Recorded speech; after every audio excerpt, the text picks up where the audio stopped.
जैसा कि आप देख पा रहे होंगे, ये मॉडल पेपर नंबर आपका 23 है। इसमें किस प्रकार के क्वेश्चन बने हैं वो देखिएगा। ये आपको 1 से लेकर 3 तक क्वेश्चन इस गद्यांश से संबंधित पूछे जाएंगे, तो आप एक बार गद्यांश को देख लीजिएगा, फिर उसके बाद हम क्वेश्चन देखते हैं। देखिएगा क्वेश्चन क्या पूछे हैं वो देखते चलिएगा।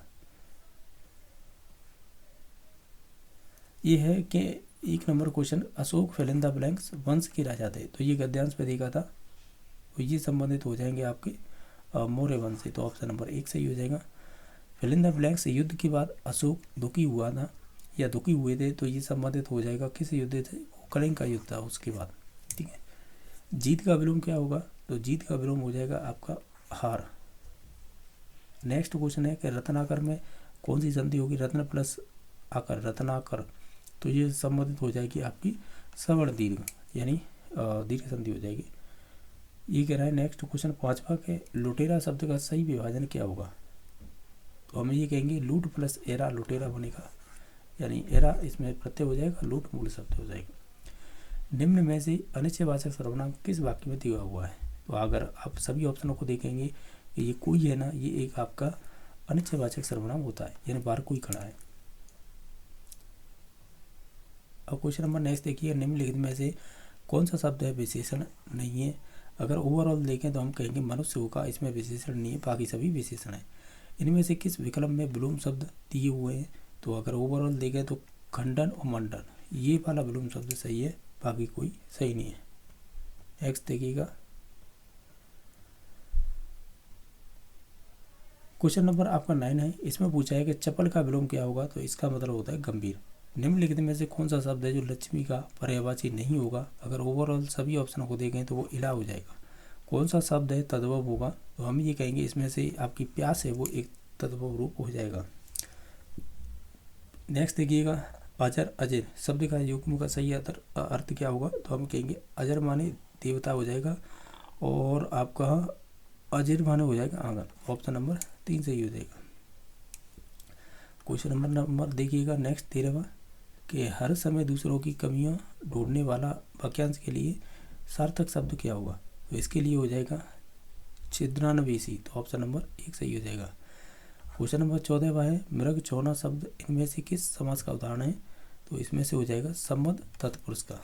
नेक्स्ट देखिएगा, इनमें से द्वंद्व समास कौन सा होगा, अगर ओवरऑल सभी को देखें तो नर और नारी हो जाएगा। नेक्स्ट देखिए, बुलेटिन बोर्ड है, तो हम ये कहेंगे बुलेटिन बोर्ड एक दृश्य सामग्री हो जाएगा।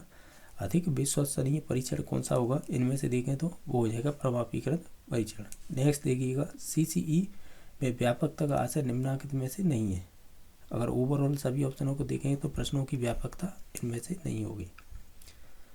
एक बालक जरूरत से ज़्यादा अपने आप को असमर्थ समझ रहा है, तो वह हीन भावना ग्रंथि से पीड़ित है। तो आगे दे रखा है कि और आत्मविश्वास को बैठा है, तो एक शिक्षक होने के नाते आप हैं उसका उपचार किस प्रकार करेंगे, तो हम ये कहेंगे, क्या कहेंगे कि उन्हें सहानुभूतिपूर्वक यानी सहानुभूतिपूर्ण व्यवहार करके। ठीक है, तो ऑप्शन नंबर इसका 3 सही हो जाएगा। नेक्स्ट देखिएगा कि वस्तुनिष्ठ प्रकार का प्रश्न इनमें से कौन सा है, अगर आप देखेंगे तो वो मिलान वाले क्वेश्चन हो जाएंगे। नेक्स्ट देखिएगा, मौन पठन का लाभ क्या होता है, इसका होता है कि स्वाध्याय की प्रवृत्ति विकसित होती है। नेक्स्ट देखिएगा कि अच्छी मूल्यांकन की विशेषता इसमें से नहीं है, व्यापकता होती है, वस्तुनिष्ठता होती है, वैधता, लेकिन आत्मनिष्ठता नहीं होगी, तो ऑप्शन नंबर 4 सही हो जाएगा। किसने यानी किस शिक्षा शास्त्री के अनुसार स्कूल एक बाग है, अध्यापक एक माली है और बच्चे पौधे के समान है, तो ये प्रॉबल ने कहा था, तो ऑप्शन नंबर 2 सही हो जाएगा। लिखित सामग्री को ही मन बिना आवाज़ के चुपचाप पढ़ना कहलाता है, इसे कहते हैं मौन वाचन, तो ऑप्शन नंबर 4 सही हो जाएगा।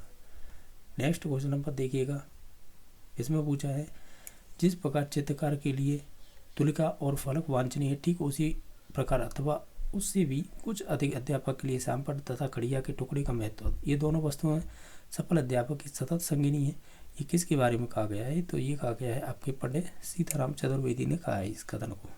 कविता शिक्षण की प्रश्नोत्तर प्रणाली को और किस नाम से जाना जाता है, इसे जाना जाता है आपके खंडान्वय प्रणाली के नाम से। भाषा की दृष्टि से रचना के कितने रूप होते हैं, तो वो आपके 2 रूप होते हैं। क्वेश्चन नंबर 28 है, भाषा में निदानात्मक परीक्षण वह परीक्षण है जिसके द्वारा अनुसंधानकर्ता छात्र के भाषागत दोषों को खोजता है जो अपने स्कूल के विषय में सामान्य प्रगति नहीं कर पाते हैं। उपयुक्त परिभाषा किसके अनुसार है ये संबंधित हो जाएगी सोनेल की।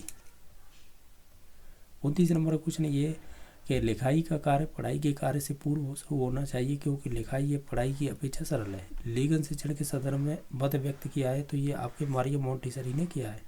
किसी बड़ी वस्तु के छोटे नमूने को क्या कहते हैं? उसे कहते हैं प्रतिमूर्ति। तो ऑप्शन नंबर 2 सही हो जाएगा। इस प्रकार हमने ये 23 नंबर मॉडल पेपर किया है।